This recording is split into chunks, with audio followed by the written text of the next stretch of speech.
And you can see the Abalmond is a little faster here. I'm worried about that Martis though, because a Martis that doesn't snowball, that doesn't find the right target after each target that he kills, basically isn't worth much. So looking at BREN ESPORTS, the only real one you can jump from is Few, and Few is so great at using space.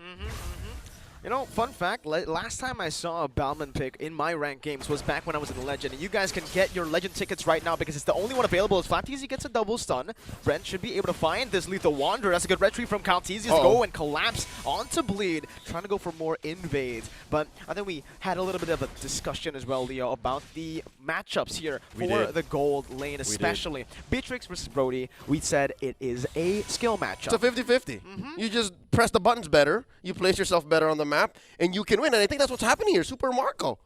Look, he's pushing him out. He's getting those stacks in. Yeah, Beatrix definitely has he has an okay time if you just go for the farm, but you gotta remember that you need to just last hit. If you shove the wave, Brody will have control. Once Brody freezes the wave, which Super Marco is doing right now, there's not much counterplay to it, unless, obviously, you get a second guy down below into the gold lane, which is right now JPL. And I think if they want to switch things up, this is the game to do so. They want to get the Beatrix into that mid-game power spike as fast as possible to get this Brody and try to shut him down. Because if he gets snowballed, if he gets the turrets, it can be over in the 4th, 5th minute. Yep, which is a throwback to Game 1. In Game 1, BREN ESPORTS just did so well to open up the map for Super Marco. And here, looks like Bleed is off to a better start here. On the right foot, if we will. Now Sagitnu spots shenanigans. Turtle gets taken. And it looks like there's not much. He's going to survive this, most likely. But to no avail. Is this what we expected from the Masha? Is this what they wanted to do here in the XP lane? I think it is sort of what they wanted to do, but the thing is, you need to have instant synergy when it comes to that. If you have a Masha distracting, you need to have the members on the other side of the map ready, prepared to go for a trade. And unfortunately here, Deck was just not on the same page. He did not go for the orange buff fast enough, and he actually focused on his purple buff. Meanwhile here, Calteezy with an invaded cheeky one. He's going to fall. First blood to Bleed Esports, and the Masha is already doing really, really good early on. All right. This is definitely uncharacteristic of BREN ESPORTS, especially seeing what they did in Game 1. What was Calteezy doing in that deep? Was there not enough information on the map saying, hey, there could be 2 or 3 Bleed members roaming around, and this is a dangerous invade, this is a dangerous steal? He tried to commit Grand Theft Orange to no avail. That was a wasted rotation there. Definitely a win for Bleed. He got caught by the cops. 1-star cop run. That was a 1-star wasted, man. That was. If you know, you know. That it's not very good. I think it's like, you know, he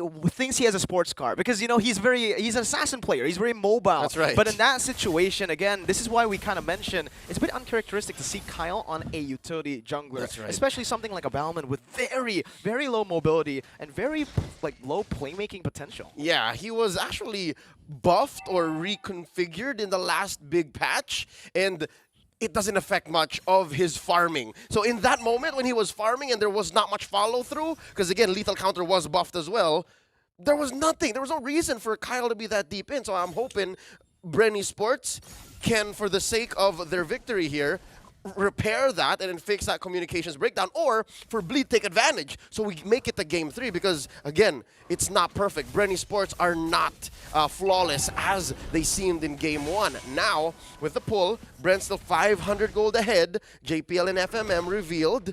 I'm wondering what's Few and Kyle thinking. Ogwin takes a nice pixel brush. Turtle at half health. Should be a free one now with lethal counter. Perfect calculation as the mid lane gets shoved in by Deck. Despite dying in the first few minutes of the game, Calteezy is still up 1 level. He's trying to make it 2 levels right now. That's a final slash, brings Sagitnu back. Few with a good snipe down. Calteezy has a lethal counter. Sagitnu should fall here, but he's not in range just yet. That's the vengeance. 1 more is all he needs, but he wants to give it to Calteezy, who picks it up a bit risky there. They really want to snowball forward, but here you can already see BREN already has an 84% chance of winning. Deck, he's going to lose out on that one, and Kyle's still holding on to that lead. He wants everything in enemy jungle. So this is his version of playing greedy, right? Like, again, I think that's what explains that attempted steal on the orange is he was playing very greedy. And what's that led them to? Again, just a smorgasbord of items on this Balmon, who is about 800 gold ahead currently of Deck. And I'm thinking about Deck here. Again, we mentioned how if he's not snowballing, if he's not decimating on decimating on decimating, what do they expect to do? And I don't think there's enough burst from Bleed to do that. Not enough burst at all from Bleed, but looking at the other side, there's a lot of burst on BREN that actually works. And I want to give props to Super Marco here because he understands completely what made or what makes Brody really hard to execute in this patch. The steel leg plates and the buff to the Dreadnought armor, anti-Cuirass, is really what kind of stomps Brody and why we really didn't even think about the Brody. Yep. The fact that he went for the Fury Hammer straight to the Melphic Roar really gives him a lot to say in this game. And look at his emblem. I didn't actually realize there's JPL with a good hook. That's a Bloody Hunt as well, but it should not be a kill. Ogwen should be able to disengage. Lethal counter! Almost taking JPL down. Ogwen forced to flicker out a snipe. Ogwen with a sidestep. And now it's just FMM swapping weapons. But back to my point. Melphic Roar, Fury Hammer, double pen, and weapon mastery. Yep, and again, by going with early Malefic Roar, you're going to see increasing returns. And so far, I'm sure there are like a couple of content creators and analysts out there who have done the math. The earlier you get it, the better, especially when you want to snowball, when you want to stop your opponent from getting much burst. FMM! How's the pickoff? BREN ESPORTS, just one. Just one down bottom. What do you want down bottom? Everything. Yeah, everything and the turret too. This 6-minute turret take is going to be quite massive because it enables Super Marco to rotate across the map and transition and convert on that lead even more. And you can see the Melphic Roar did so much with the Fury Hammer too. So good. Steel leg plates for FMM. That's what you go for when you're up against a Brody, up against a bully in lane. But when you go for Melphic Roar first item, Steel leg plates has no impact. It's a wash, man. You wear pants, it goes right through it. And what's beautiful about what Super Marco did here is he has the Fury Hammer and then a couple of Legion Swords. Now it's up to him. The world is his oyster. He can build whatever he wants from there. If he sees more pants, then he adjusts Hunter Strike. If he doesn't and he sees that maybe Bleed is getting a little greedy, Blade of Despair. I'm all for it. And now, so far, Bleed are just, again, trying to stop the bleeding. They know that bottom lane has permanent damage, not going to be as clear for FMM to farm from. Good news, though, FMM is farming up quite a bit, despite that early death, despite being 0, 1, and 0. Now, looking elsewhere, I'm not so sure if this is the right move, because FMM didn't rotate either. It's just as dangerous down bottom, even if you do send a couple of mid laners. It's going to be very hard. I mean, catching an Arlet, especially an Arlet that has a lead, you know, it's just going to be very, very hard. Super Marco as well here, you saw that he already completed the BOD in the 8th minute of the game with a Melphic Roar. Usually, you complete your BOD because you go for Fury Hammer first and then BOD. The fact that he's able to do that, Melphic to BOD in the 8th minute, that's the time span as to usually when you get just Fury Hammer and BOD. Just a small little item, but it seems like for BREN, they're not just penetrating leg plates, they're also penetrating the enemy jungle. Yep, and given the situation, BREN ESPORTS have mounted themselves onto a position wherein they can call the shots. Again, very similar to game 1, not for the lack of vision from Bleed this time around, but wait, that was a possible engage. And here's the thing, we haven't even seen the Minotaur do much.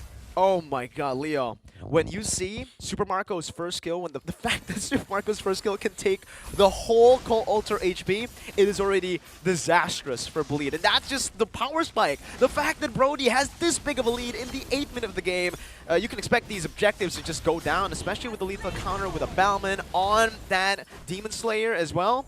There's not much you can do when you're Bleed right now. You can just wait as you get suffocated.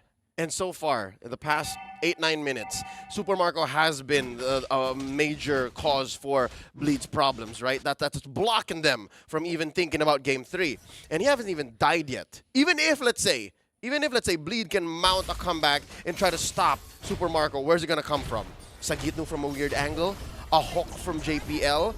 Again, Deck, I'm not sure what he has to do here. As a frontliner, maybe go for disengage, look for this. Sagitno with a jump in. They have good pill, and man, they have good mechanics too. Just easily sidestepping through JPL's Iron Hook.